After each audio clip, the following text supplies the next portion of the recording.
जय श्री श्याम भक्तों। बैसाख का पावन महीना चल रहा है। इस पावन महीने में हम कुछ भी दान पुण्य कथा भजन कीर्तन स्नान भी कर लेते हैं तो भी हमारे जीवन में करोड़ों करोड़ों गुना शुभता फल की प्राप्ति होती है और पापों का नाश होता है। बैसाख मास में बैसाख की कहानी का स्मरण अवश्य करना चाहिए। बैसाख मास में बैसाख कथा का स्मरण अवश्य करना चाहिए, जिससे हमारे जीवन से पापों की निवृत्ति होकर के रोगों का नाश होता है। बोले विष्णु भगवान की जय। श्रीमन नारायण नारायण हरि हरि। श्रीमन नारायण नारायण हरि हरि। भजमन नारायण नारायण हरि हरि। तेरी लीला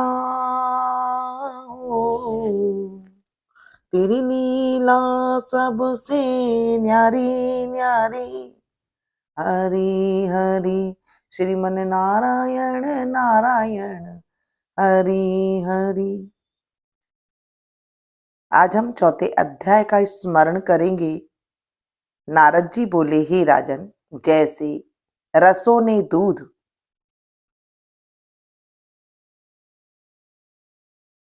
दूध से दही और दही से धृत उत्पन्न होता है, ऐसे ही मासों में कार्तिक मास, कार्तिक से माघ तथा माघ से बैसाख मास अधिक है। इसमें धर्म करना बरगद की वराह की तरह बढ़ता है। मेघ की संक्रांति में मधुसूदन भगवान का ध्यान तथा प्रातः काल स्नान कर विष्णु का पूजन करे और नीचे लिखे मंत्रों से मधुसूदन भगवान की प्रार्थना करे। हे मधुसूदन, हे देवाधिदेव, मैं बैसाख में की संक्रांति भर प्रातः काल स्नान करने की कामना करता हूँ। आप इसे निर्विघ्न पूर्ण कीजिए। फिर अर्घ देते हुए कहे, मधुसूदन, आपको मैं अर्घ देता हूँ, इसे भली भांति ग्रहण कीजिए। गंगादि नदी तीर्थ सब जलाशय मेरे दिए हुए अर्घ को प्रसन्नता से ग्रहण करो और मुझ पर प्रसन्न होकर यथोचित फल दीजिए। फिर वस्त्र पहनकर आह्निक कर्मों को करे, फूलों से भगवान का पूजन करे। विष्णु भगवान की बैसाख मास संबंधी कथा सुनने से वह कोटि जन्म के संचित पापों से छूटकर मोक्ष को पाता है। पृथ्वी स्वर्ग और पाताल कहीं भी दुख नहीं होता, कभी गर्भ में नहीं आता और न ही कभी माता का दूध पीता है। बैसाख मास में जो तेल मलना, दिन में सोना, कांसे के बर्तन में भोजन करना, खाट पर सोना, घर में स्नान, निषिद्ध भोजन, दोबारा भोजन, रात्रि काल में भोजन करना है और उत्तम उत्तम कथा नहीं सुनता है, न किसी तीर्थ में जाकर स्नान करता है, न दान देता है, वह नरक में जाता है और चांडाल योनि को प्राप्त होता है। उसे कुत्ते की योनि 100 वर्ष तक प्राप्त होती है। फिर गधे और खच्चर की योनि प्राप्त कर नरकगामी होता है। 1000 ब्राह्मणों की हत्या का पाप किसी तरह दूर हो जाता है, परंतु बैसाख मास में स्नान आदि न करने से उसका पाप कभी भी दूर नहीं होता है। बैसाख मास में नियम पूर्वक कमल के पत्तों पर भोजन करने से सब पापों से निवृत्त होकर विष्णु लोक को मिलता है। बैसाख मास में दोपहर के समय मार्ग चलकर अपने घर आए हुए तथा थके हुए ब्राह्मण को सुंदर आसन देकर जो उनके चरणों को दबाता है और चरणों तक को अपने मस्तक पर छिड़कता है, उसके सब बंधन कट जाते हैं। उसे गंगादि संपूर्ण तीर्थों में स्नान करने के बराबर फल निश्चय ही मिलता है। बैसाख मास में अन्नदान व जलदान न करने से पाप और दुख कभी दूर नहीं होते हैं। प्रातः काल सूर्योदय होने पर सागर से मिलने वाली सप्त गंगा, जाह्नवी, बुद्धगंगा, कालिंदी, सरस्वती, कावेरी, नर्मदा और वेणी में स्नान करके विष्णु भगवान में मन लगाने से 7 जन्म के संचित पाप शीघ्र ही नष्ट हो जाते हैं।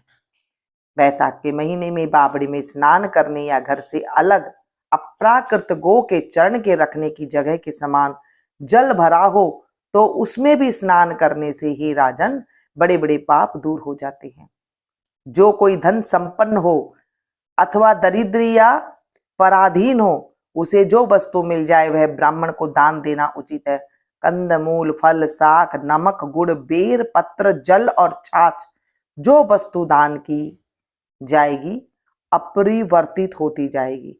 दान न करने से दरिद्र आती है, दरिद्री होने से पाप किया जाता है, पाप करने से नरक मिलता है। इसलिए सुख की इच्छा करने वाले को अवश्य दान करना चाहिए।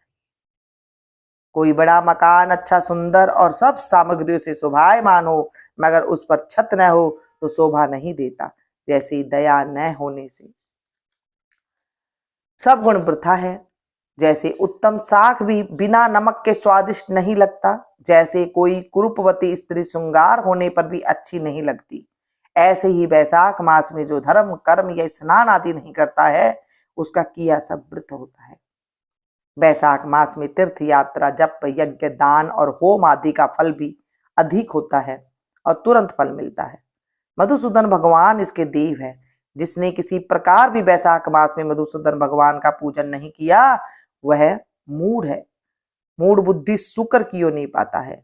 जो तुलसी दल से वैशाख मास में मधुसूदन भगवान की पूजा करता है वह सर्वभौम राजा हो कोटि जन्म तक अनेक सुख भोगता है और फिर अनेक करोड़ों कुलों को लेकर विष्णु की सायुज्य मुक्ति को पाता है।